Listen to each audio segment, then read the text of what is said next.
Olá, meus irmãos e minhas irmãs, tudo bem com vocês? Mais uma lição da Escola Sabatina, para a honra e glória do nosso Deus. Amém. E o tema de hoje é o Ministério de Pedro, lição número 6, louvado seja o Senhor. Eu convido os irmãos, aqueles que puderem, para nós ajoelharmos e falar com o nosso Deus.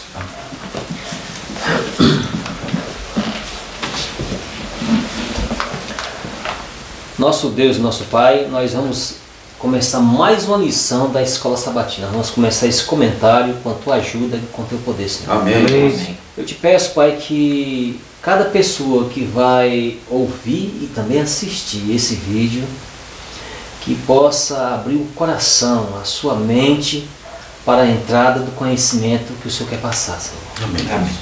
Nos ajude aqui, Pai, a usar todas as nossas capacidades físicas e mentais para que possa esse comentário sair de maneira eficiente. Mas nós te pedimos a Tua ajuda, Pai.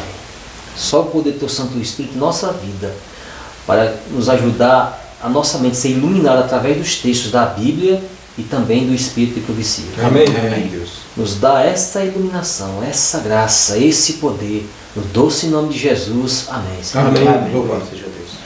Então, irmãos, se você está conhecendo nosso canal agora, você possa se inscrever, que você possa dar um like aí, você possa compartilhar com outros irmãos, que você possa clicar no sininho para você receber as notificações.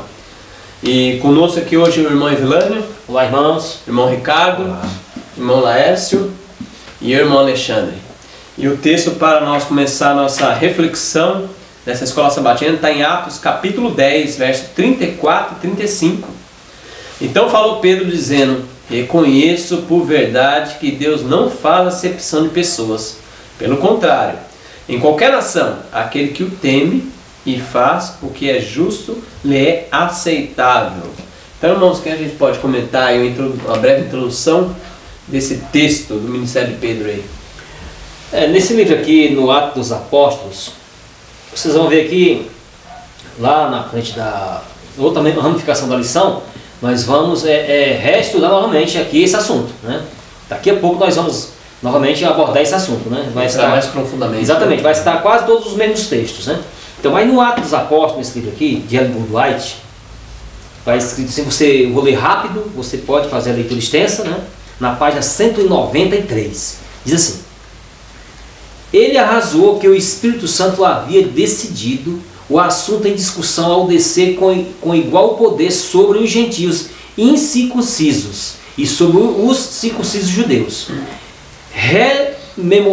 Memoriou a visão em que Deus apresentara perante ele um lençol cheio de toda espécie de animais, e lhe ordenara matar e comer, recusando ele com a afirmação de que jamais comer coisa comum ou imunda.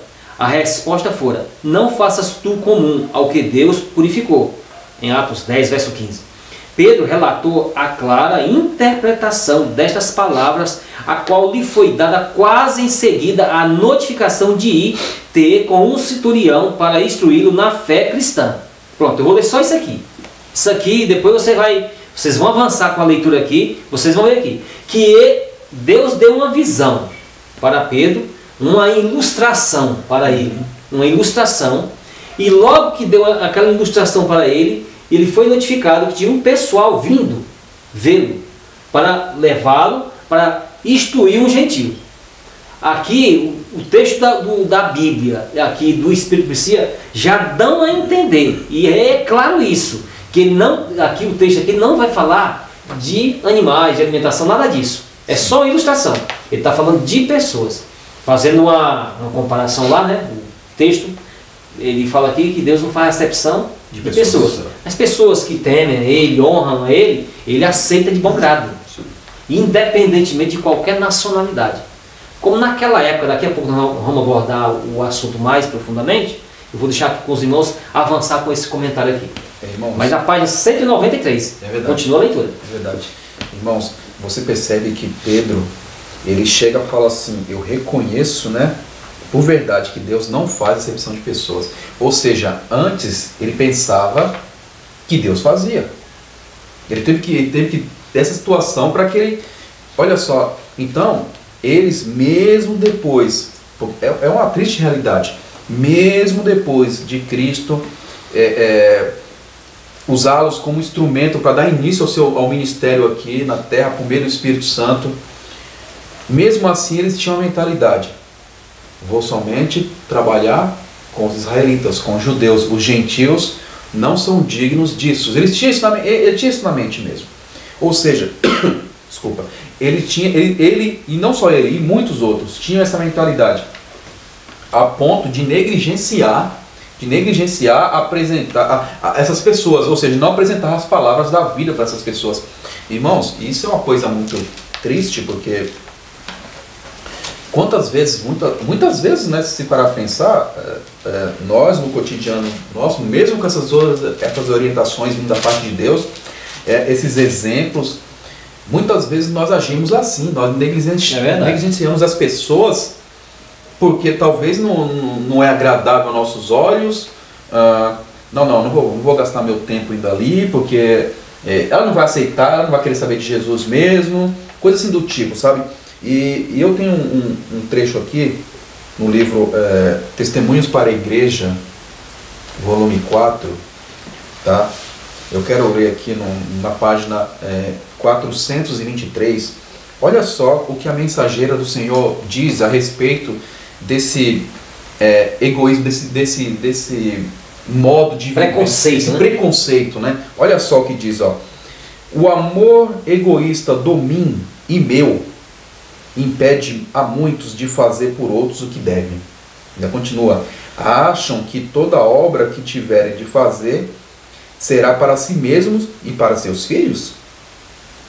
Sempre disse Jesus que deixasse de fazer um dos meus pequeninos, a mim deixasse de fazer.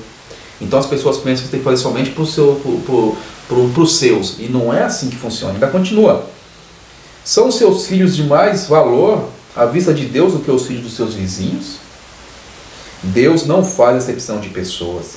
Devemos fazer tudo o que pudermos para a salvação das almas.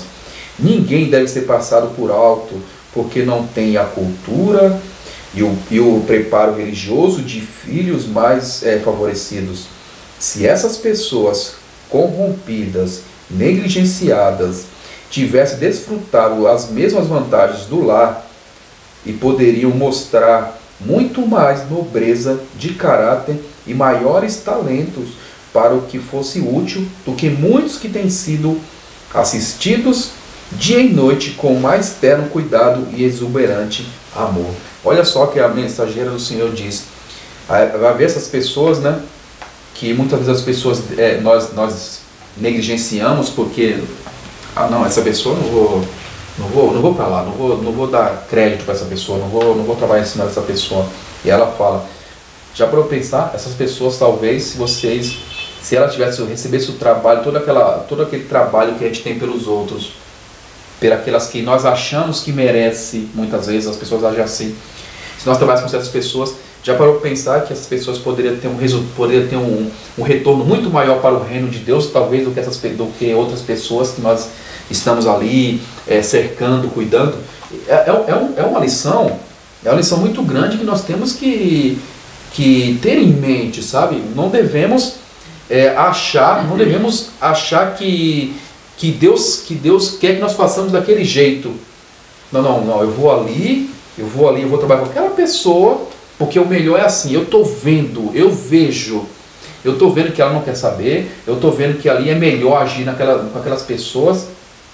Mas quem sou eu para dizer isso? Olha, Pedro, coitado do Pedro, que lição que esse homem tomou, não é verdade? Nós temos que ter isso em mente. Tem um texto do Testemunho para a Igreja, volume 7, página 225, está no comentário da lição da Escola Sabatina. Os irmãos podem adquirir isso na Casa Publicadora. Eu não vou ler, mas é interessante que ele fala aqui que Cristo veio à Terra com grande misericórdia e não faz acepção das pessoas. Em cada pessoa, Jesus vê a possibilidade de aperfeiçoamento. Então Deus não vê como o homem vê, aquela pessoa que está sem cultura. Ele vê que há possibilidade de ter um aperfeiçoamento nessa pessoa. Ele vê na frente. Isso. Mesmo uma pessoa que não tem leitura, Deus vê, opa, essa pessoa eu vejo na frente, pode ser aperfeiçoada, pode ser trabalhada. E olha que interessante, Alexandre, você puxando esse assunto me veio à memória Lembra daquela história, o relato do profeta Samuel, homem de Deus? Deus falou assim, vai na casa de Jessé, né? E você vai apresentar, vai ungir um rei para mim. E aí ele falou assim, traga os seus filhos.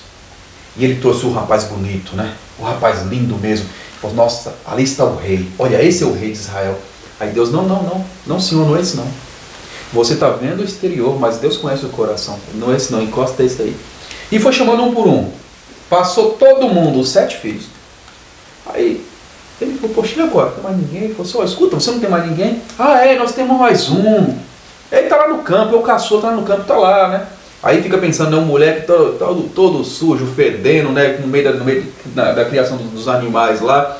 Talvez até com os piolhos dos bichos e tudo. Porque era sujeira mesmo, ele ficava lá. Aí chama o moleque, chama o Davi. Aí chega um menino. Aí Deus falou, pode ungir. Esse aí que é o rei. Esse que é o rei. Aí é uma coisa que até o profeta ficou estranhando. Nossa, mas esse aí?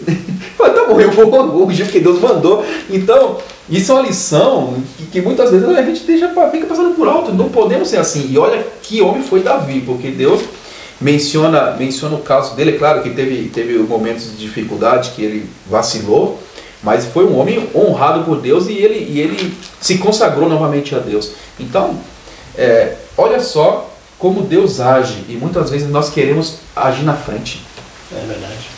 Então Deus não faz acepção de pessoa. Louvado seja Deus, né? Eu queria ainda fazer um comentário desse texto aí, dessa lição, do primeiro verso.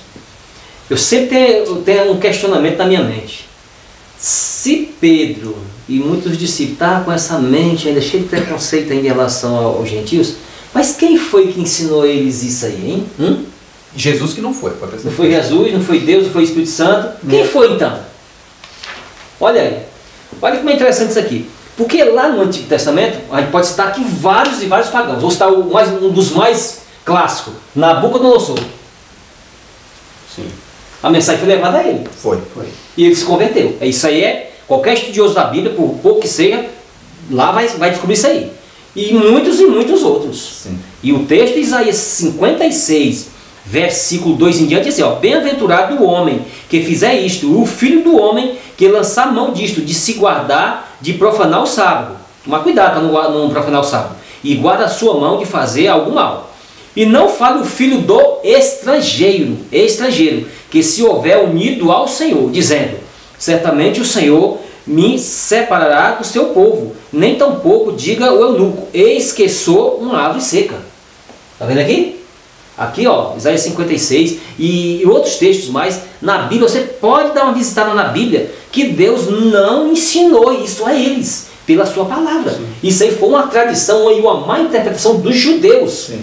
Pois isso aí, eles não podiam, a Bíblia é clássica nisso, eles não podiam se envolver com as outras nações em relações matrimoniais. Em práticas e costumes. Não, isso não. Mas eles tinham que levar a mensagem para eles se converter quando eles aceitavam a palavra de Deus. Era um novo nascimento. Sim. Tinha a circuncisão e tudo. Naquela época, naquela circunstância, naquele momento.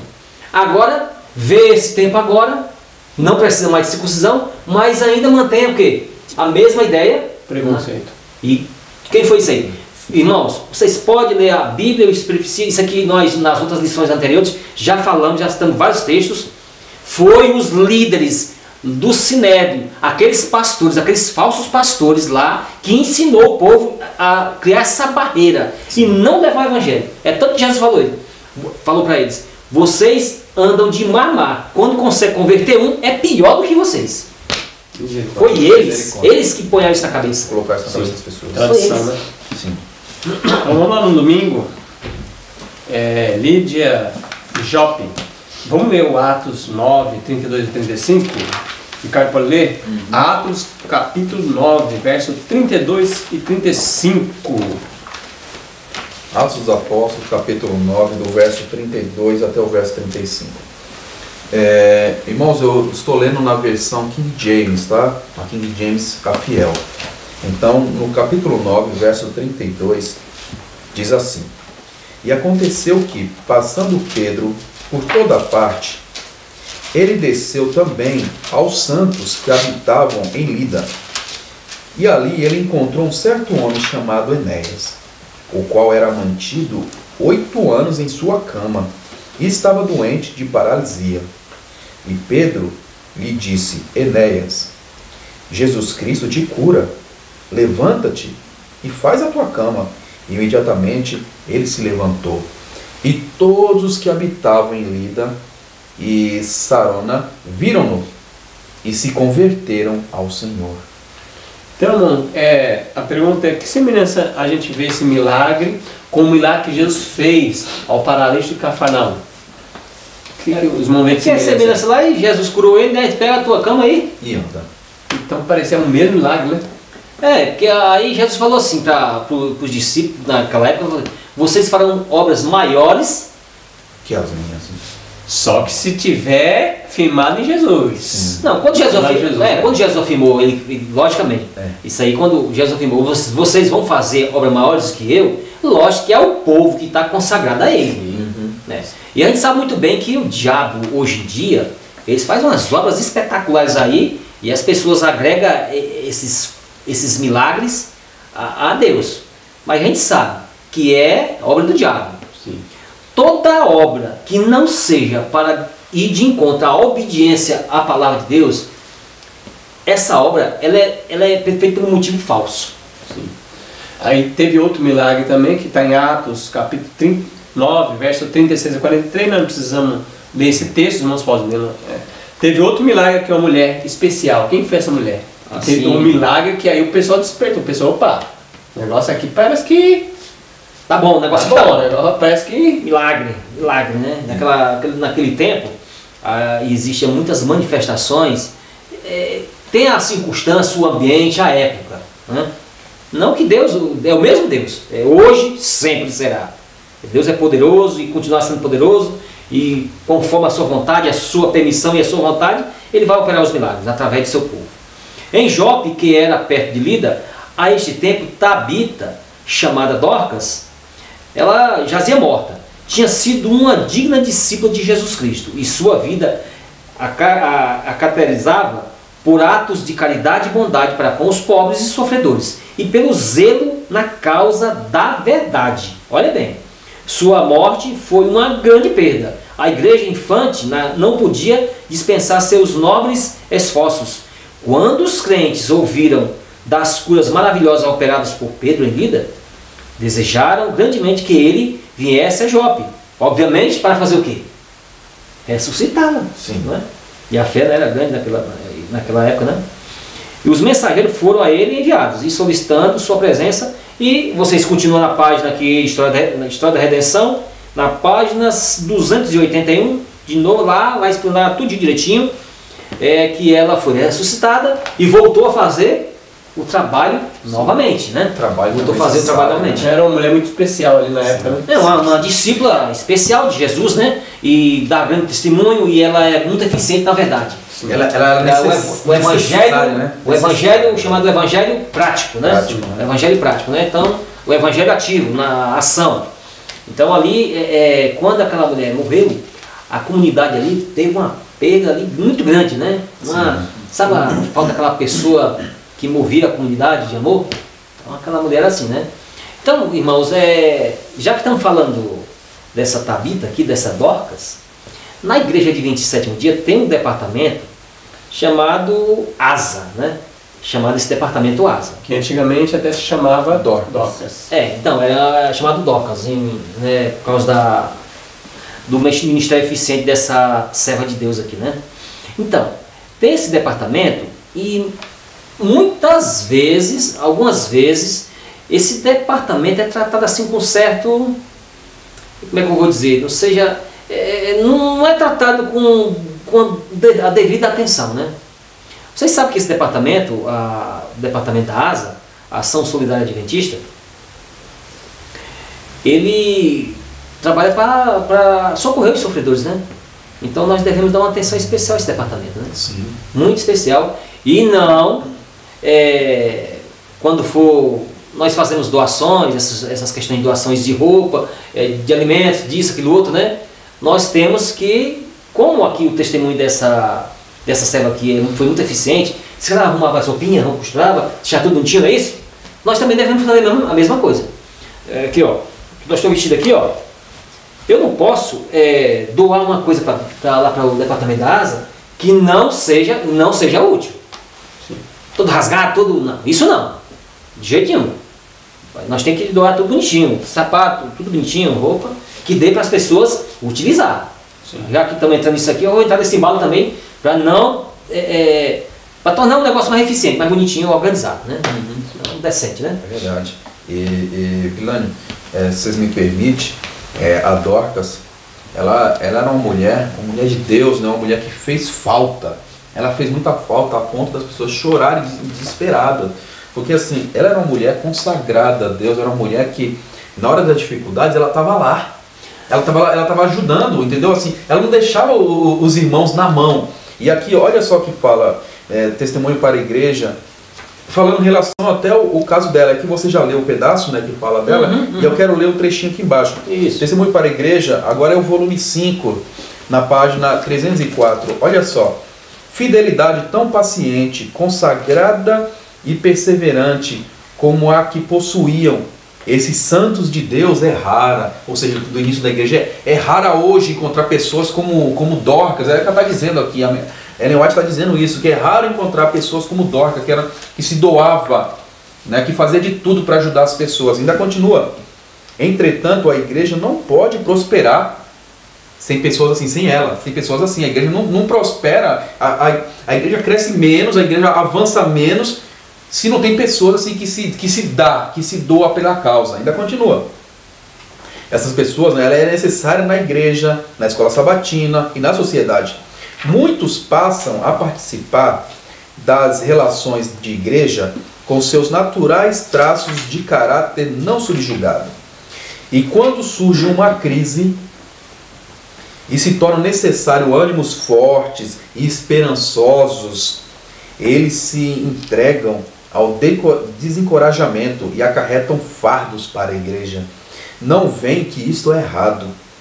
A causa não necessita de tais pessoas, porque são indignas de confiança, mas há sempre um chamado para obreiros firmes, tementes a Deus, que não falhem no dia da adversidade. Ou seja, não é para virar as costas. Ah, nossa, irmãos, vamos lá, vamos fazer um trabalho, né? Sei lá,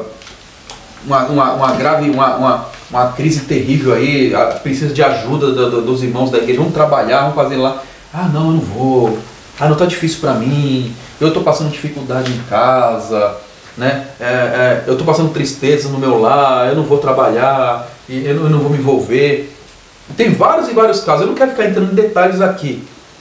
A igreja não precisa de pessoas assim, pessoas negativas, pessoas que acham que não vai dar certo. Precisa de pessoas que avancem, pessoas que encarem a hora da dificuldade. E aqui Dorcas era necessária, como você leu, ela era necessária. A igreja estava iniciando, precisava de pessoas semelhantes a ela, porque também ela era um exemplo, né, para as outras mulheres e para os homens também, né, de dedicação, na verdade. Sim. Então é interessante a gente até pensar e refletir. Se a gente dormisse no pó hoje, ia fazer diferença nós na obra de Deus? Ou as pessoas iam falar assim, graças a Deus, você não fazia nada? Você entendeu? Será que seria uma perda para a obra de Deus se a gente dormisse no pó hoje? Ou seria mais um que estava encostado lá, estava encostado, não fazia mais nada? Tanto faz, tanto fez. Não faz diferença nenhuma. Fez diferença. Então devemos refletir isso aí também, nas nossas vidas, né? Misericórdia. E eu gostaria só de falar uma coisa que me chamou muita atenção, né? E naquele tempo ali, os discípulos ali, eles começaram a fazer muitos milagres. Uhum. Esses milagres eram essenciais para que a igreja crescesse. Ao Pedro ressuscitar Dorcas, ou Tabita, né? Que ele foi, aqui na lição vem dizendo assim que Pedro não apenas ressuscitou Tabita, mas o milagre também levou muitos à conversão em Jope. Sim. Né? Agora eu quero chamar a atenção para que nesse finalzinho aqui da lição está chamando para uma coisa muito importante para a gente, né? Que eu quero ler aqui para os irmãos e aqueles que estão em casa também, para a gente meditar. Porque assim, Jesus disse que os milagres acompanhariam os discípulos, né, de todos os tempos. E hoje a gente não vê essas manifestações, mas a gente vê muitas manifestações no final dos tempos, de muitos milagres, e a gente precisa se atentar para isso. Por quê? Porque aqui diz a pergunta: algumas pessoas pensam que se pudessem tão somente testemunhar um milagre, como o que aconteceu nessa história, então elas creriam. Contudo, embora às vezes os milagres ajudem a levar algumas pessoas à fé, a Bíblia está repleta de histórias de indivíduos que viram milagres e ainda assim não creram. Aí é que vem a pergunta muito interessante para nós. Portanto, sobre o que a nossa fé deve estar fundamentada. Ah, muito importante. Entendeu? Porque assim, nesses últimos tempos, Satanás, a gente vê que Satanás faria muitos sinais e prodígios. Uhum. Entendeu? E então uma coisa sobrenatural faz com que as pessoas façam o quê? Elas se apeguem àquilo ali sobrenatural, e com isso elas podem ser o quê? Enganadas. Facilmente enganadas, porque Satanás ia operar, né? Então isso é muito importante para a gente pensar, porque os milagres no tempo de Jesus, quando a igreja começou, Pedro ali, eles levavam muita gente até a sombra para curar muitas pessoas ali. Então havia muitos milagres ali, muitas pessoas começaram a se converter, e a igreja ia crescendo e aumentando cada vez mais. E agora, nesses últimos tempos, a gente sabe que Satanás vai operar muitos grandes sinais e prodígios, se possível enganaria até os próprios eleitos. Então a pergunta é, portanto, sobre o que a nossa fé está fundamentada? Ela tem que estar fundamentada. Apocalipse 13, verso 13 a 14 diz, ó: também operarão sinais. Aqui está falando da besta que sai da terra, os falsos profetas. De maneira que até fogo do céu faz descer a terra diante dos homens, seduz os que habitam sobre a terra, por causa dos sinais que lhe foi dado executar. Então esse aqui não é usado por Deus, ó. Diante da besta, dizendo aos que habitam sobre a terra, que façam a imagem da besta, aquela qual ferida a espada sobreviveu. Tem um texto no Eventos Finais que o irmão fez a pergunta e bateu certinho, isso não foi combinado, mas eu ia ler esse texto, ó. O capítulo é Engano Satânico dos Últimos Dias, Eventos Finais, página 147, e o subtítulo é: Milagres não podem tomar o lugar da Bíblia. Ó, se aqueles por quem são realizadas cura acham disposto por causa dessa manifestação e desculpa sua negligência da lei de Deus e continuam em desobediência, ainda que possuam poder em qualquer e toda extensão, não se segue que possuam o grande poder de Deus, então não são de Deus. Ao contrário, é o poder operador de milagres do grande enganador. A Bíblia nunca será suplantada por manifestações miraculosas. A verdade precisa ser estudada, precisa ser pesquisada como tesouro escondido. Não serão dadas maravilhosas iluminação à parte da palavra de Deus, ou para tomar o lugar dela. Apegai-vos à palavra, recebei o enxerto da palavra, que torna os homens sábios para a salvação. Então, irmãos, esses cultos que só pregam o milagre e a palavra de Deus fica de lado, lê 5 minutos de meditação, isso não é de Deus. Aqui está falando bem claro, é manifestação do inimigo. E tem um texto em Deuteronômio, capítulo 13, verso 1 a 3, diz assim: quando o profeta sonhador de sonhos se levantar no meio de ti e te der um sinal ou prodígio, milagre, e suceder, viu? Aqui está falando que suceder, ó, e acontecer. Sucedeu tal sinal ou prodígio de que houver falado, dizendo: vamos após outros deuses que não conhecestes e sirvamos-los. Não ouvirás as palavras daquele profeta ou sonhador de sonhos, porquanto o Senhor, o vosso Deus, vos prova para saber se amais o vosso Senhor, o Senhor vosso Deus, com todo o vosso coração e com toda a vossa alma. Deus permite que aconteça um milagre, e é milagre versus Bíblia, milagre versus doutrina pura. Então, o que acontece? Se o profeta lá, o sonhador de sonhos, fazer um milagre, e ele vem de encontro contra a doutrina bíblica pura, pode ter certeza absoluta, quem operou aquele milagre lá foi o diabo. Sim. E outra, para a gente matar esse assunto, outras lições anteriores a gente já falou, esses milagres que acontecem nas igrejas, hoje, na maioria das igrejas, eles são uma operação da besta do Apocalipse, porque Essas igrejas hoje espalhadas pelo mundo são satélites do protestantismo apostatado lá dos Estados Unidos.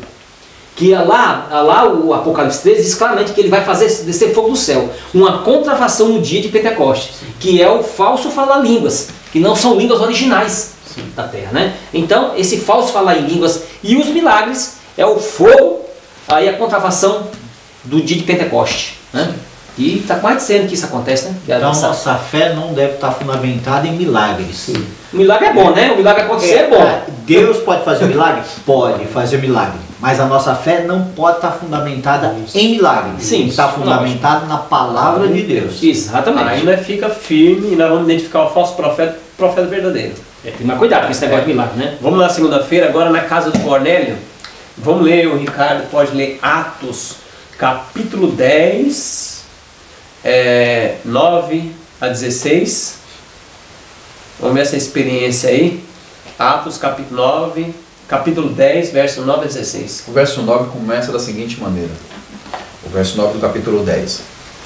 No dia seguinte, enquanto eles viajavam e se aproximavam da cidade, Pedro subiu ao terraço para orar, quase a hora sexta.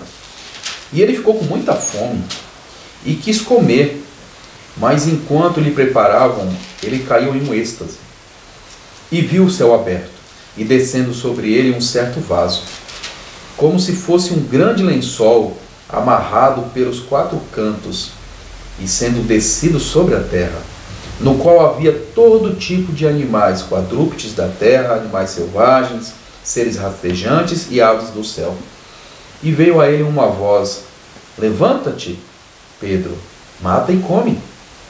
Mas Pedro disse: de forma alguma, Senhor, porque nunca comi coisa alguma que é comum ou imunda. E a voz lhe falou novamente, pela segunda vez: não chames comum o que Deus purificou. E o verso 16: e isto aconteceu por 3 vezes, e o vaso foi recolhido novamente ao céu.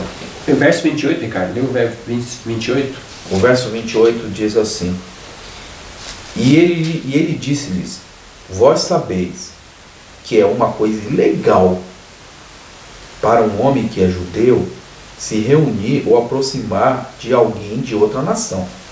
Mas Deus me mostrou a não chamar a nenhum homem de comum ou imundo.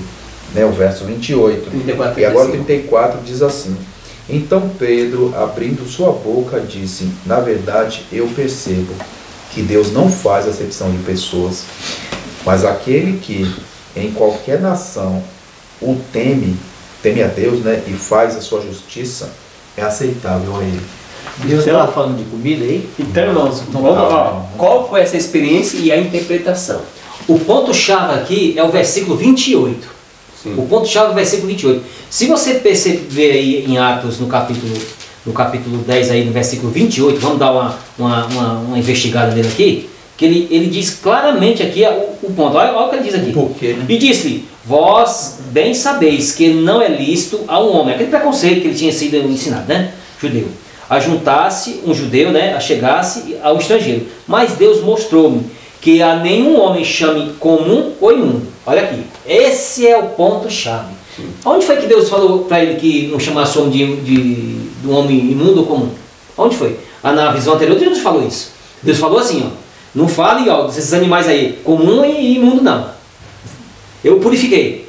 Ele não estava falando, ele está dando uma ilustração na visão anterior. Então Pedro, obviamente, a visão ele entendeu que Deus estava falando das pessoas. Sim. Ele retirar aquele preconceito, não chamar os gentios agora de imundo, não desprezá-los. Então a pessoa usar esse texto para alimentação, ele interpreta mal a palavra de Deus. Ele força os textos, que não está falando nada disso. Não tem nada de alimentação aqui. Não, e aqui, se ele for levar isso aqui para alimentação, ele vai promover na palavra de Deus uma verdadeira aberração. Em primeiro lugar, ninguém come uma visão. Pedro, como é que Pedro vai comer uma visão? Vai engolir a visão? Aí tua barriga cheia? Não tem como. Não tem como comer uma visão. Não, isso não existe. Ali foi uma ilustração. Deus deu uma visão a ele e ele foi uma ilustração das pessoas. Ele quis passar a mensagem. É por isso que ele disse, eu entendi. que Deus me falou. Não chamar a pessoa de comum e imundo.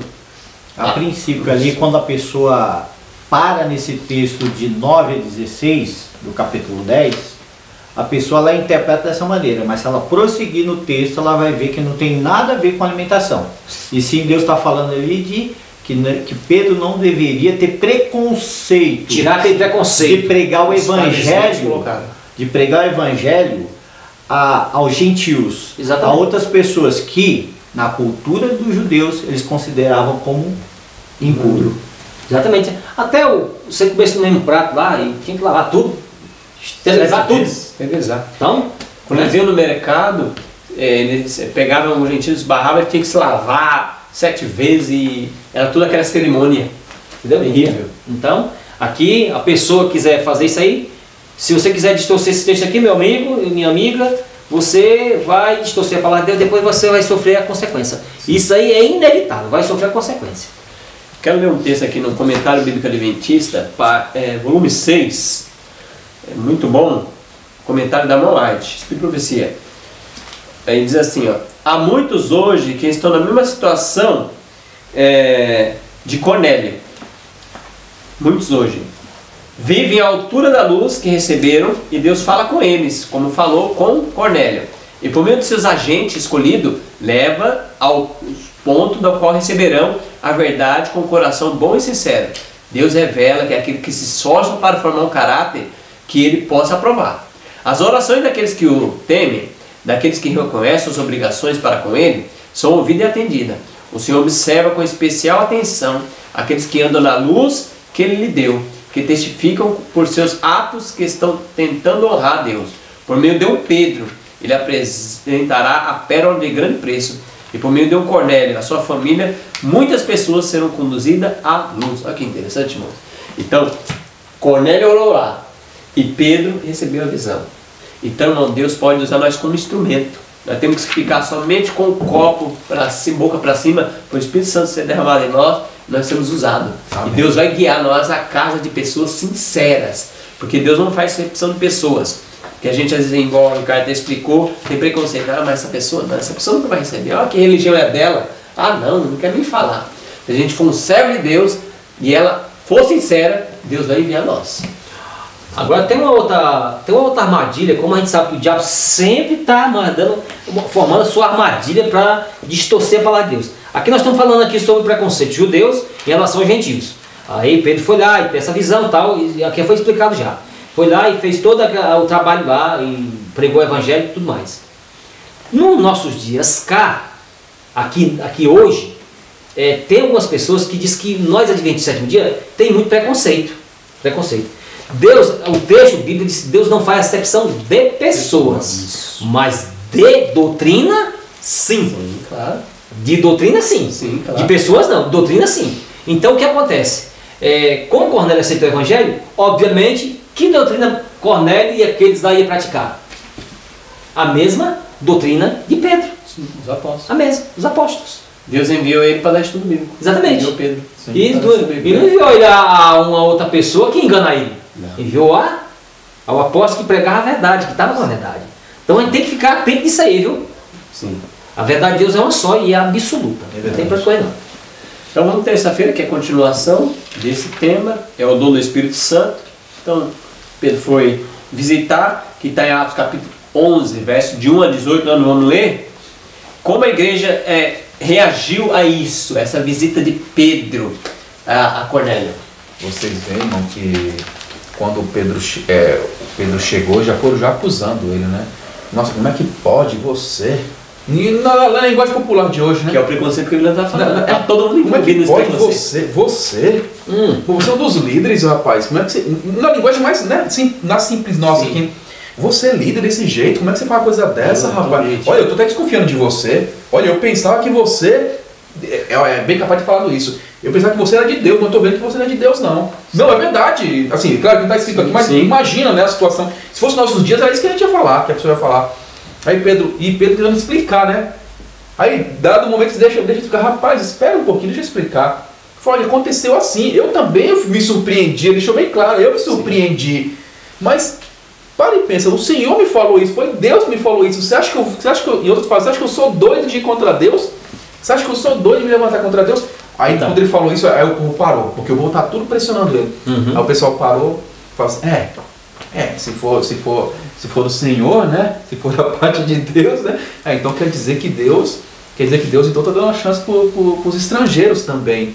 Mas isso aí foi só para apaziguar, porque nem todos ali, no decorrer dessas lições, a gente vai chegando no momento onde teve a história de Pedro com o apóstolo Paulo, aquela confusão de novo, porque os judeus nem sempre aceitavam assim, de bom grado que Deus estava usando os gentios. Quando a gente estuda a lição de Gálatas, mesmo a gente sabe disso, quando fala que eles queriam forçar os gentios a agir do jeito deles, tinha que judaizar as pessoas. Então, daí por diante. Então, nem sempre eles não aceitaram aquilo de primeira. Eles só simplesmente pararam a conversa, porque Pedro já jogou direto. Deus falou isso, você acha que eu vou ir contra Deus? Aí eles apaziguaram, mas a mente ficou daquele jeito ainda, porque era uma coisa, né, que nem vocês mencionaram, era uma coisa que estava enraizada neles, assim, uma cultura já, um pensamento que estava na mente dessa pessoa. Era uma doutrina. E o que quebrou mais o preconceito deles, que Pedro falou, ó, o mesmo Espírito que a gente recebeu lá em Atos 2, eles também receberam. Igual. Aí, o gentil também recebeu o Espírito Santo, e eles falaram língua estrangeira. Então é Deus mesmo, mas não pode ir contra. Então como eles foram os apóstolos lá, outro detalhe importante também, a gente tem que ficar sempre atento nisso aí. Como eles falam em línguas originais lá também, para a eficiência da pregação do Evangelho depois, né, eles iam utilizar esse dom. Então o que acontece? Lá no Pentecostes foi línguas originais e lá também línguas originais e para um determinado fim também. Então a gente tem que ficar sempre atento nisso aí. Essas bagunças de línguas hoje que falado nas igrejas não tem nada a ver com o dom de línguas da Bíblia, os dons originais, né? Tem nada a ver. Então a gente tem que ficar atento com isso. Como nós estamos falando de preconceito lá deles, e que eles foram ensinados a ter esse preconceito, de criar essa barreira, mas também no meio cristão, hoje, agora, nesse exato momento, tem um monte de gente aí cheio de preconceito. Pode falar, irmão. Posso falar um preconceito que vem na minha cabeça, na minha mente agora? Muitas pessoas hoje estão deixando crescer uma barreira naquelas pessoas que acreditam no dom profético revelado nesses livros aqui, né? Hoje na igreja cresce um preconceito, né? Por quê?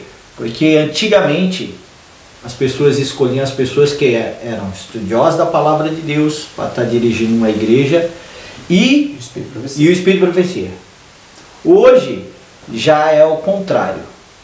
Hoje já se cresce uma barreira de que muitas pessoas que acreditam, não, Espírito de Profecia não, só a Bíblia. Ou seja, o contrário, pergunta assim, o irmão crê no Espírito de Profecia, aquele irmão crê. Ih, rapaz, vai dar problema, né? Deixa pra lá. É um preconceito que se crê. Não, isso aí, infelizmente. Isso aí na realidade, ó, irmãos, você não precisa concordar comigo.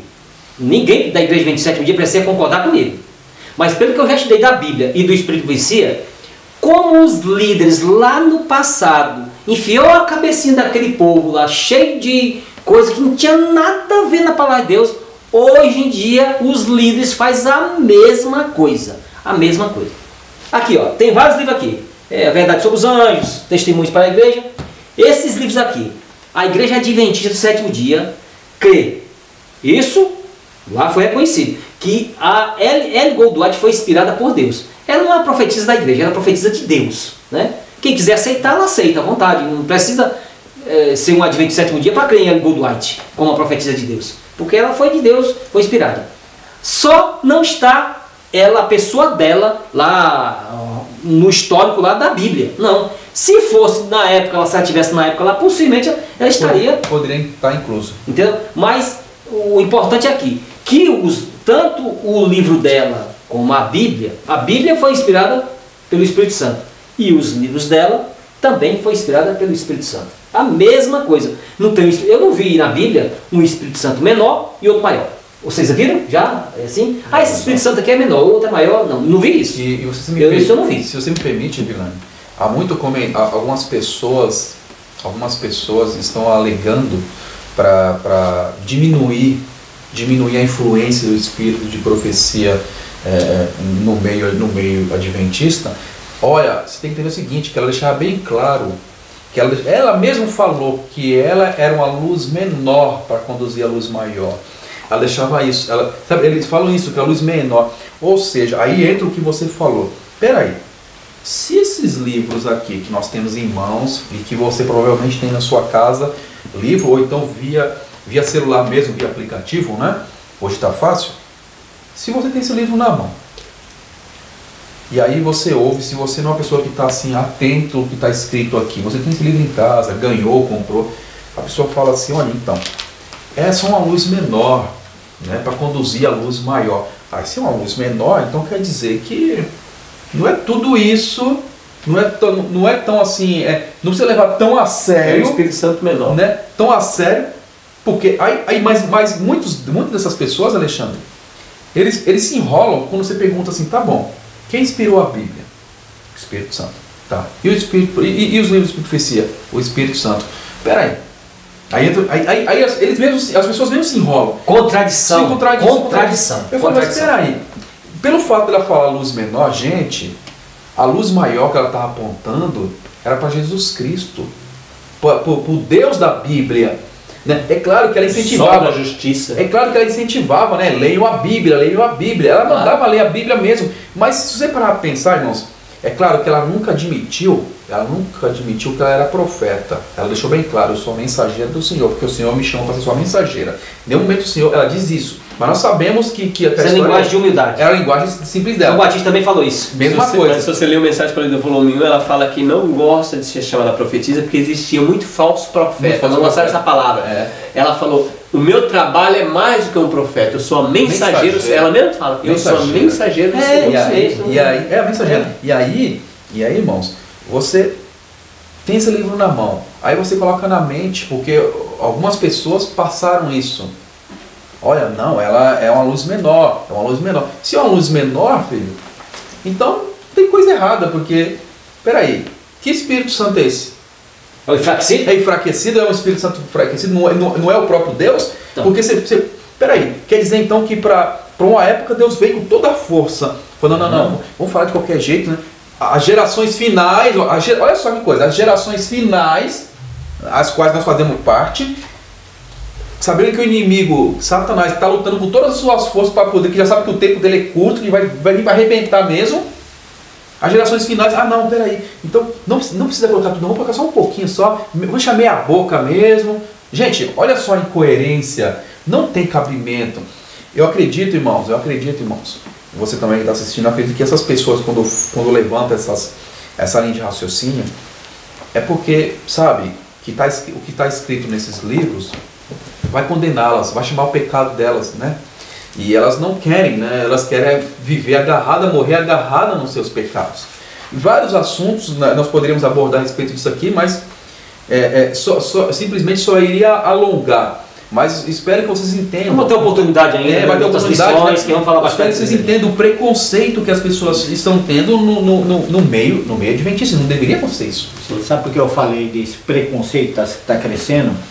Porque a gente não pode deixar influenciar por esse preconceito para que isso vai prejudicar a vida espiritual da igreja. Sim.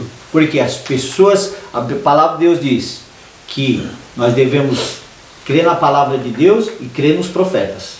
Sem profecia, o povo se corrompe. Sim, isso mesmo. Então, muitas vezes, as pessoas pensam assim, esse preconceito está crescendo em muitas igrejas, não, essa pessoa aí, ela usa a Bíblia e o Espírito de profecia, então deixa ela de lado. Quando deixa essas pessoas de lado, isso aqui foi dado para a espiritualidade da igreja crescer. E as pessoas que seguem são as pessoas que leem a Bíblia. Quem garante que ela está dando o fluido certo para conduzir o povo? Então, aí isso que tem que ser Bíblia, Espírito e profecia junto, e não deixe na igreja crescer esse preconceito de quem lê o Espírito de profecia, ele traz problema para a igreja. E o conselho do profeta é: crê nos seus profetas e prosperareis. Prosperar em quem? Não? Ninguém vai prosperar em dinheiro. Prosperar em espiritualidade, o irmão está falando. Quando você lê o Espírito de profecia, você cresce espiritualmente, você gosta mais da Bíblia, você quer ler mais a Bíblia, porque o Espírito de Profecia, o profeta leva nós para a Bíblia, todos os profetas levam nós a Deus, levam nós ao conhecimento, e a gente gosta mais da Bíblia, do Espírito de Profecia. Então, irmão, já foi feita uma pesquisa muito tempo atrás, eu não me lembro que ano que foi, mas foi pesquisado, os irmãos perguntando quantos livros vocês leram do Espírito de Profecia, e a pesquisa concluiu que é o seguinte, que quem lê mais o Espírito de Profecia, quanto mais você lê, mais a pessoa é mais espiritual, ela quer viver mais, ela é mais animada na mensagem do Senhor, e leva pessoas mais a Cristo, é pessoas que dão mais no bíblico, é mais comprometido com a obra, empenhada. Então, irmãos, vamos prosperar espiritualmente. Nós não estamos prosperando porque a gente está deixando de lado. Se a gente ler, vai prosperar, crescer espiritualmente. Amém. Amém. Louvado seja Deus. Amém. Deus seja louvado. Amém. Então vamos na igreja de Antioquia, Atos capítulo 11, verso 19 a 26, nós não vamos ler. O que aconteceu aí, irmão? O que aconteceu em Antioquia aí? Qual foi o acontecimento aí? Você viu que interessante, Alexandre? Que aqui, o que chama a atenção foi que os cristãos, devido a tudo isso que aconteceu ali, Pedro, né? A história de Cornélio, tudinho ali. Aí depois, o Lucas, ele fala dos cristãos lá em Antioquia que foram para lá.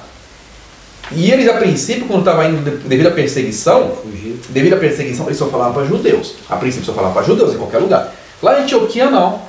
Chegou alguns gregos, foram para os gregos também. E por incrível que pareça, né, irmãos? Os gregos se converteram. O povo se converteu, a igreja começou a encher. E os irmãos vão pregar então para eles também, tá? E aquilo ali chamou a atenção. Ou seja, ali Antioquia é o primeiro relato, assim, que fala assim, de igreja, né? De igreja composta por pessoas estrangeiras. Porque anteriormente era só falado assim, um ou outro estrangeiro. Por exemplo, o caso mesmo do Cornélio mesmo, era um aqui, outro acolá. Não, aqui não, aqui já começou e era direto. E Barnabé foi para lá, porque pediu para que Barnabé fosse para lá, para dar uma olhada, não é verdade? Então, depois Barnabé levou Paulo, depois também, buscar né? Paulo, E eles foram chamados pela primeira vez de um nome aí. Cristãos. A gente sabe que aquele nome foi dado como zombaria, né? Na realidade, A princípio, né? né? A princípio foi dado como zombaria pelos de fora, que não tinha aceitado o evangelho. Mas aí esse nome ficou bem, porque cristãos, porque é seguidor de quem? De Cristo. De Cristo, né? Sim. Então, os seguidores de Cristo tinham um comportamento diferente, um estilo de vida totalmente diferente. Então é a mesma maneira de Cristo. Exatamente. E Antioquia, interessante que Antioquia, como é uma cidade assim, um pouco assim, que atrai muitas pessoas, a cultura, o intelecto, e o comércio era muito bom isso aí, e tinha muitas pessoas ricas também naquela região, ali foi um lugarzinho bem assim, agradável para o evangelho expandir de maneira rápida. foi um terreno fértil, né? Um terreno fértil. Então, quando teve a grande perseguição lá em Jerusalém, né, e teve a grande perseguição, o que aconteceu? Os discípulos, os cristãos, eles se espalharam. E nessa meia volta que se espalharam pelas cidades distantes, o que aconteceu? Aí, uns vão para Damasco, outros vão para Antioquia, outros vão para outras cidades, e o evangelho, ele prospera, né? E prosperou através da perseguição E nos últimos dias, será que Deus não vai fazer da mesma maneira? Porque lembra que a Moate falou assim, que o povo, em vez de pregar em paz, vai ter que pregar como? sobre terrível perseguição. Por quê? Vai ter que espalhar. O povo vai ser espalhado. Hoje nós estamos juntados em igrejas, irmão. Nós queremos culto de manhã, um culto que seja uma pessoa bem falada, uma pessoa que fale bem e só coisa aprazível. Nós queremos JA com cantores musicais famosos, com luzes, coisas lindas. Bem confortável. Bem confortável. Ninguém quer ir para fora, ninguém quer ir para hospitais, ninguém quer ir para presídio, ninguém vai para os asilos. Às vezes a gente vai, uma vez por ano. Quando foi entregar aquele livro missionário, uma vez por ano. Tá bom, Já fiz a minha parte. Já fiz minha parte, entreguei meu livrinho. E a gente tem essa ainda. Fala assim, não, mas não se preocupa não, eu só falo, é só ele assistir ao Novo Tempo que ele vai se converter. A gente já coloca na mente agora, não. Porque um tempo atrás... Joga a nossa responsabilidade para o outro. Para outro. A responsabilidade é para Novo Tempo. Não, isso aí não... Isso não pode acontecer isso. Vocês já perceberam também, irmão, que a Novo Tempo foi um instrumento de Deus para evangelização. Mas parece que nós estamos gostando de ficar ali, né? Nós estamos sendo evangelizados. Nós estamos sendo evangelizados em vez de... Poxa, aquilo ali a gente já sabe, rapaz. Aquilo ali, o que está sendo apresentado, nós já sabemos. Então não vamos, assim, ficar parado ali Ou seja, aquilo ali, como é que eu vou usar uma linguagem mais simples? É como se fosse ali a papinha, né, para as pessoas que estão vindo ali, a mensagem mais simples. Aí eu fico ali, olha que bonito, a Novo Tempo, aquela coisa. Não estou falando que não seja um instrumento de Deus para pregação, irmão, não entendam mal. Aquilo ali é para evangelismo, então nós sabemos disso, que foi instituído por Deus a TV para evangelismo. Aí muitas vezes eu fico parado ali, achando bonito, aquelas coisas ali para mim. Gente, aquilo ali não é para os adventistas. Os adventistas têm que pegar, sabe, levantar as mangas da camisa e vamos avançando. E aí o que entra, o que você mesmo mencionou, nós estamos querendo ficar numa boa, sossegado, porque não, a Novo Tempo já está pregando. Eu vou lá, aí muitas pessoas pensam assim, não, mas eu dou oferta para o Novo Tempo, eu sou um anjo da esperança. Tem que ser mesmo, tem que investir. Fazer investimento espiritual. Investimento espiritual mesmo. Mas aí a gente pensa, não, eu estou fazendo a minha parte. Não, gente, isso você está fazendo uma coisa, uma ação. Uma ação. Você está fazendo uma ação, não total, porque a Novo Tempo, ela faz o trabalho dela, as rádios fazem o trabalho dela, os livros fazem o trabalho deles e cada um faz o seu trabalho. Mas um não substitui o trabalho do outro. Então, nós não podemos deixar que a Novo Tempo faça o nosso trabalho pessoal. Não, a Novo Tempo faz o trabalho dela e nós temos que fazer o nosso também, né? É verdade. Cada um faz o seu. Será que isso é ser cristão? Pensa bem, olha o que diz primeiros escrito aqui no comentário da irmã Wade, que está na lição da Escola Sabatina, me chamou muita atenção porque fala, ter o nome de cristão é uma responsabilidade muito importante, né? E quando a gente lê os textos bíblicos e lê também o Espírito de Profecia, a gente vê a responsabilidade que recai sobre nós, de sermos seguidores de Cristo, né? De estarmos representando. E olha o que diz aqui, ó, primeiros escrito, página 47. Não é coisa insignificante ser cristão, de propriedade divina e por Deus aprovado.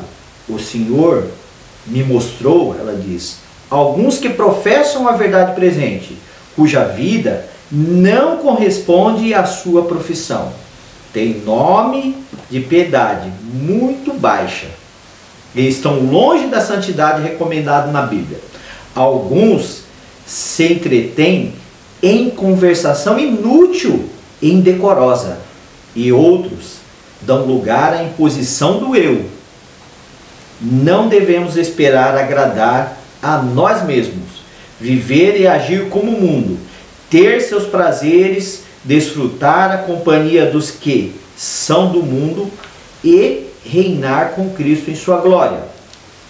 Olha, muito importante isso. Sim. E me chamou a atenção também a parte de baixo, que é mensagem aos jovens. Importante, aos jovens. Por quê? Porque mensagem ao jovem.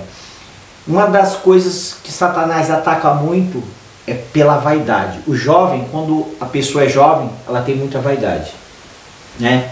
E tem que tomar cuidado, porque que mensagem aos jovens aqui chama atenção para uma coisa muito importante hoje na juventude, né? Ou até mesmo no ser humano, que fala assim, os cristãos são elevados em sua conversação. E embora creiam ser pecado, condescender com a tola lisonja, são corteses, bondosos e benévolos. Falando aqui, como tem que ser o cristão. Suas palavras são as de sinceridade e da verdade. São fiéis em seu trato com os irmãos e com o mundo. Aí vem aqui uma coisa importante que pode mexer com muitos. No vestuário, evitam a superfluidade e a ostentação, mas suas roupas são asseadas, não luxuosas, discretas e arranjadas, com correção e bom gosto. Então, irmãos, é muito importante quando a gente fala assim, nós somos cristãos, a gente tem que meditar nisso aqui, como está falando, não ter só uma forma de piedade, mas aqui vem mostrando primeiro escrito que a maneira com que nós vestimos mostra também que nós somos cristãos, ou mostra que o nosso eu está aflorado também, né? Ou a nossa conversação, como tocou aqui em primeiros escrito, a conversação de muitos cristãos. Qual é a nossa conversação quando nós estamos no nosso trabalho? Quando nós estamos fora da igreja? Porque conversar dentro da igreja de Cristo é uma coisa, mas fora da igreja, na nossa casa, né? Como nós estamos nos comportando? Então, ser cristão é uma coisa para ser em qualquer lugar, não só na igreja, porque dentro da igreja todo mundo coloca lá seu terninho, seu vestido e vai para a igreja. Mas e fora? A Qual o verdadeira, testemunho? a verdadeira religião é fora, né? Então, fala aqui que muitos têm o quê? Uma profissão muito baixa de santidade que a palavra de Deus não aprova. Exatamente. Irmãos, eu não vou prolongar a leitura aqui, mas se você quiser acompanhar no livro Atos dos Apóstolos, na página 154, até por volta da página 141, depois 166 também, tá bom? Diz assim, ó: após haverem sido os discípulos expulsos de Jerusalém pela perseguição, a mensagem do Evangelho espalhou-se rapidamente pelas regiões que ficavam além das fronteiras da Palestina, e muitos grupos pequenos de crentes se formaram em importantes centros. Alguns dos discípulos caminharam até a Fenícia, Chipre e Antioquia, anunciando a palavra. Suas atividades estavam, em geral, aos hebreus. Eles foram levar o Evangelho aos hebreus e os judeus gregos, dos quais se encontravam por esse tempo grandes colônias em quase todas as cidades do mundo. Olha, entre os lugares mencionados onde o Evangelho fora recebido alegremente, estava Antioquia, nesse tempo a metrópole da Síria. Então, é aquela história, né? Uma cidade bem propícia para o Evangelho, né, se expandir. Na realidade, tem que levar o Evangelho em qualquer lugar. Sim. Aonde tiver ser humano, seja lá onde for, na caverna, na mata, seja lá onde for, né? Tem que levar. Mas tem alguns lugares que, pelo histórico da Bíblia, parece que avança mais rápido, né?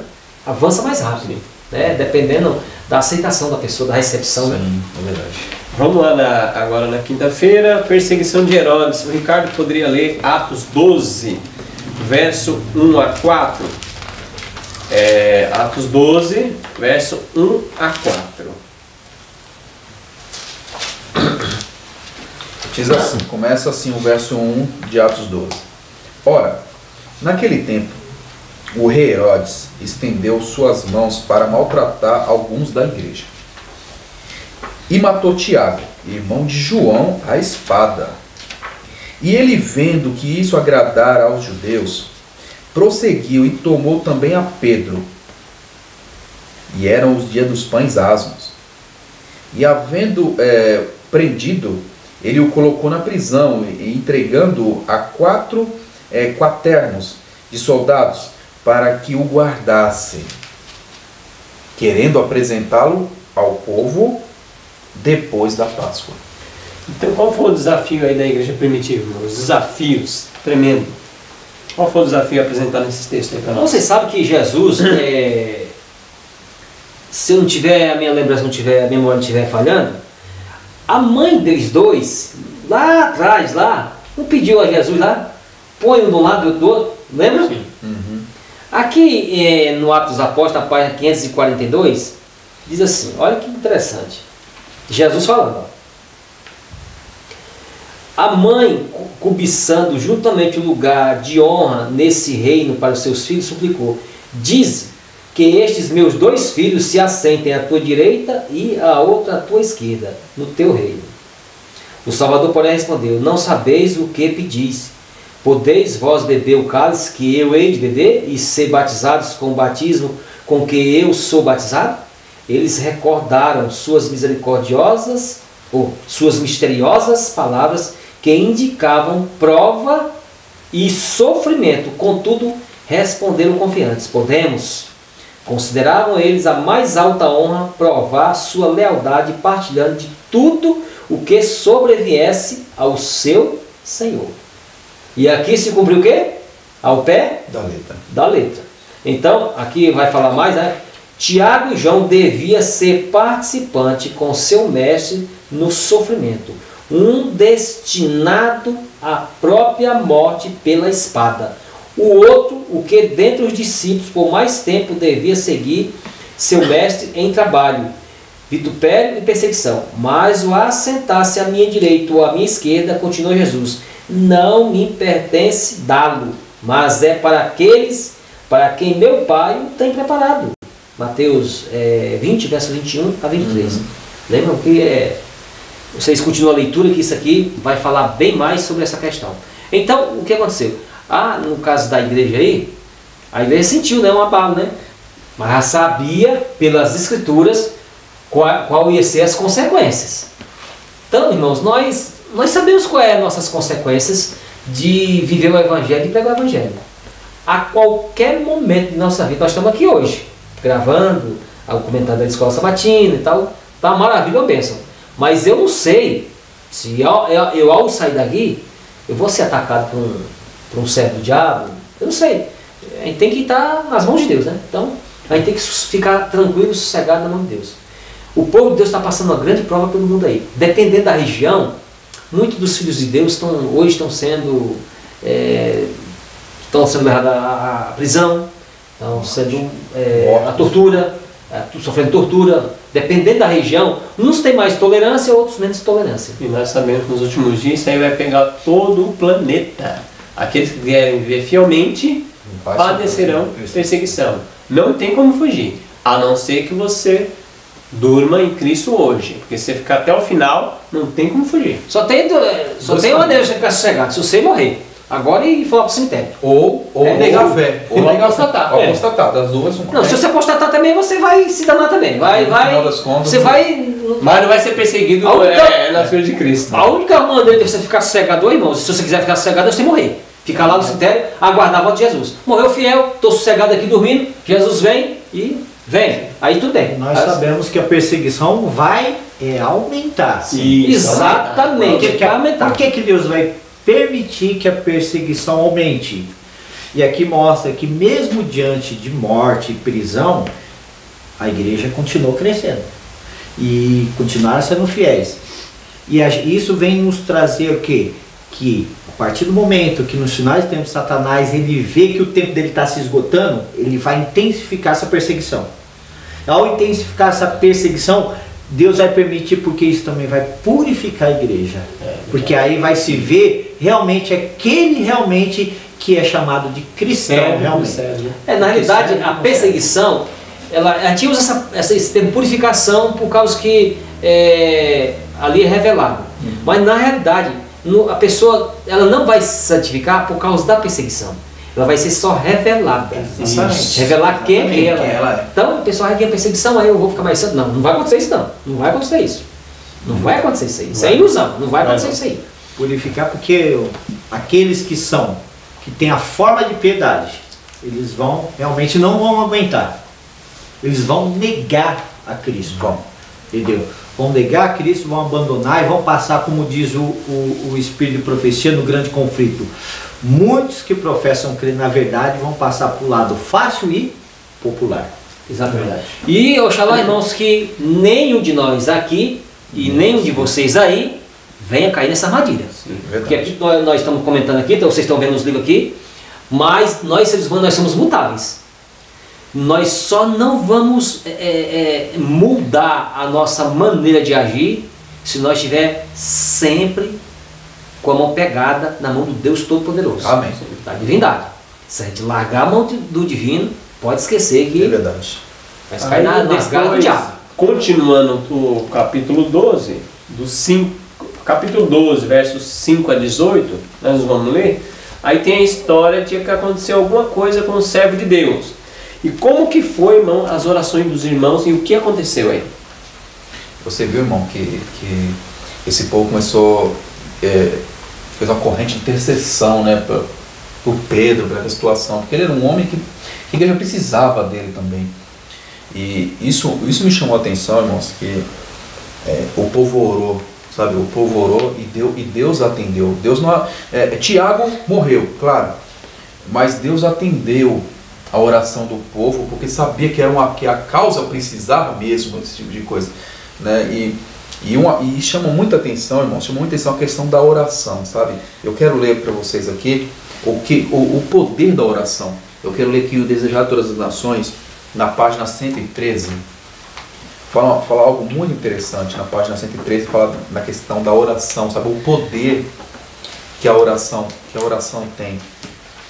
Então nós vamos ler aqui, irmãos, aqui a página 113 do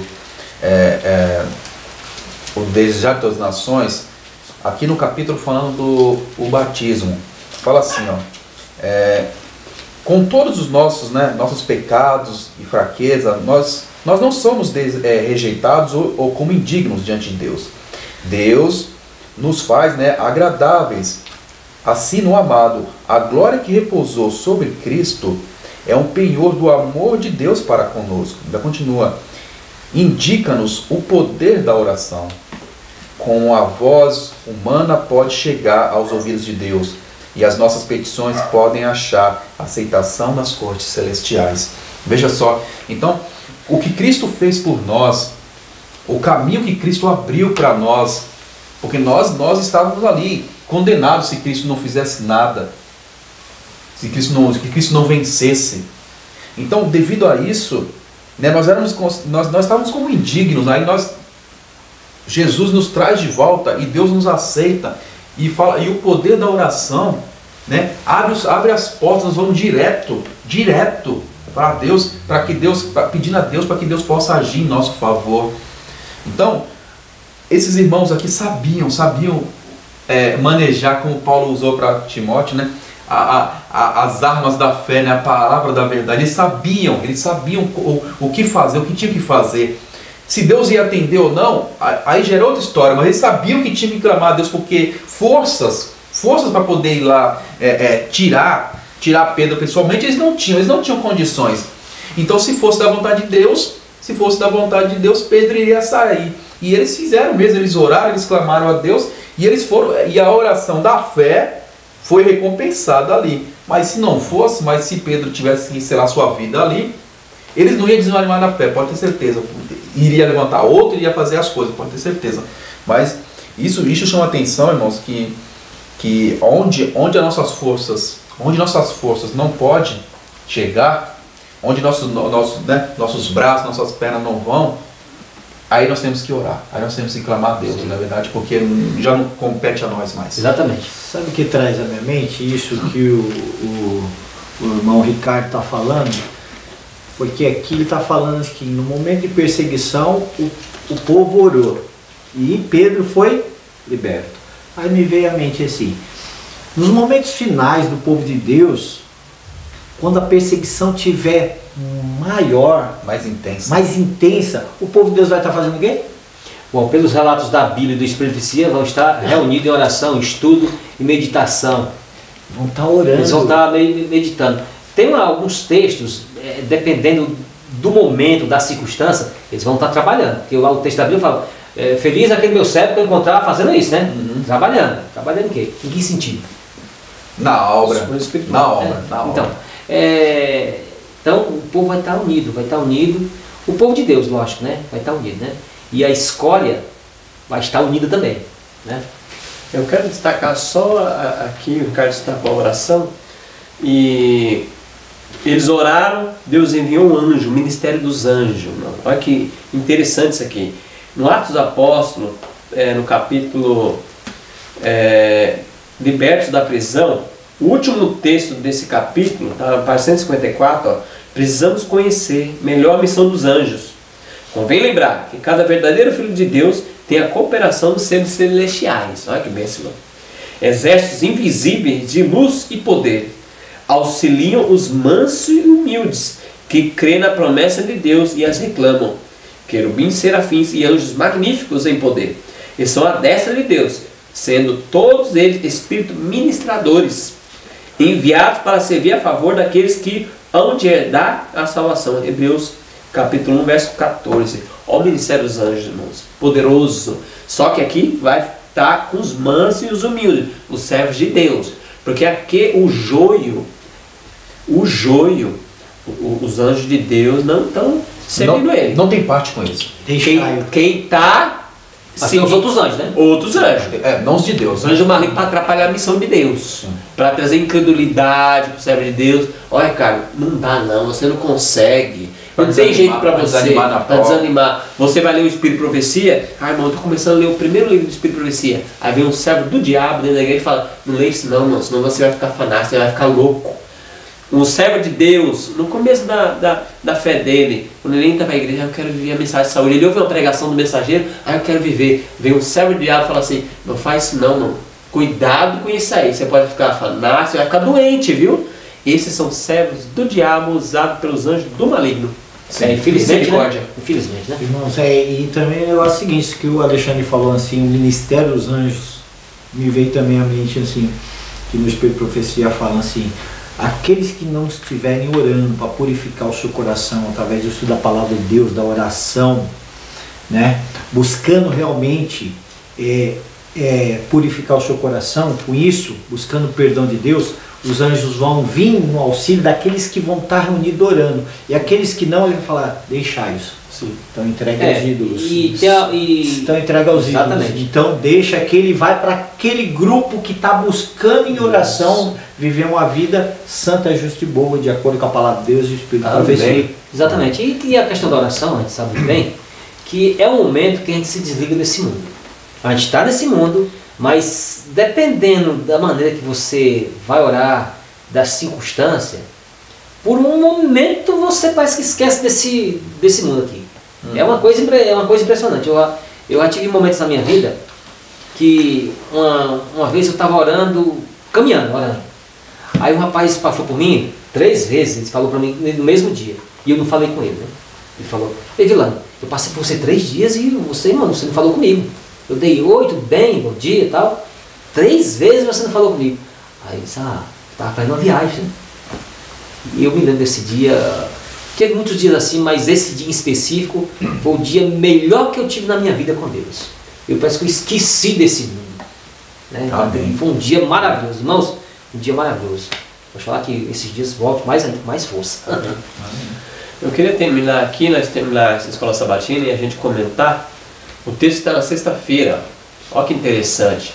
Está no Comentário Bíblico Adventista, volume 6, página 1176 e 1177. No 10º capítulo do Atos, ainda temos outro exemplo da ministração dos anjos celestiais que resultou na conversão de Cornélio e de seu grupo. Esses capítulos, capítulo 8 e 10, devem ser lidos e receber atenção especial. Nele vemos que o céu está muito próximo dos cristãos, que se empenham na obra da salvação de pessoas do que muitos supõem. Devemos também aprender, por meio deles, a lição do interesse de Deus por todo ser humano, e que cada um deve tratar seu próximo como um dos instrumentos de Deus para a realização da sua obra na terra. Não é, querido? Amém. Amém, Deus seja louvado. Que bênção, né, irmãos? Então Deus, o céu está mais perto do povo de Deus do que a gente pensa. Os anjos, eles não estão parados no céu. Os anjos estão indo para lá e para cá, para frente e para trás, lutando para a salvação de todos, trabalhando. Então o céu, irmão, não é inatividade. O céu é todo em trabalho. Então se a gente é servo de Deus, o que a gente tem que fazer? Copiar, porque nós não vamos lá para o céu em companhia dos santos anjos. Então a gente está se exercitando aqui. Sim. Para glória ao nosso Deus. Amém. Louvado seja Deus. O universo é pura ordem, né? É Pura verdade. ordem, né? O universo é muito grande, né? Nós não vamos se resumir a esse planeta aqui não, né? É verdade.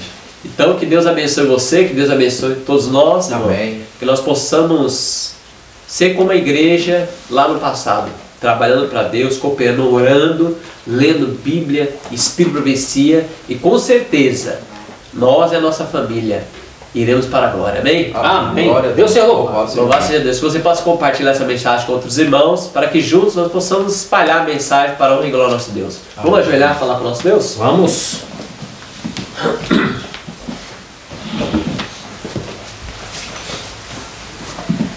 Santo Deus e eterno Pai, somos gratos pela oportunidade que o Senhor tem nos dado. Amém. Amém, Senhor.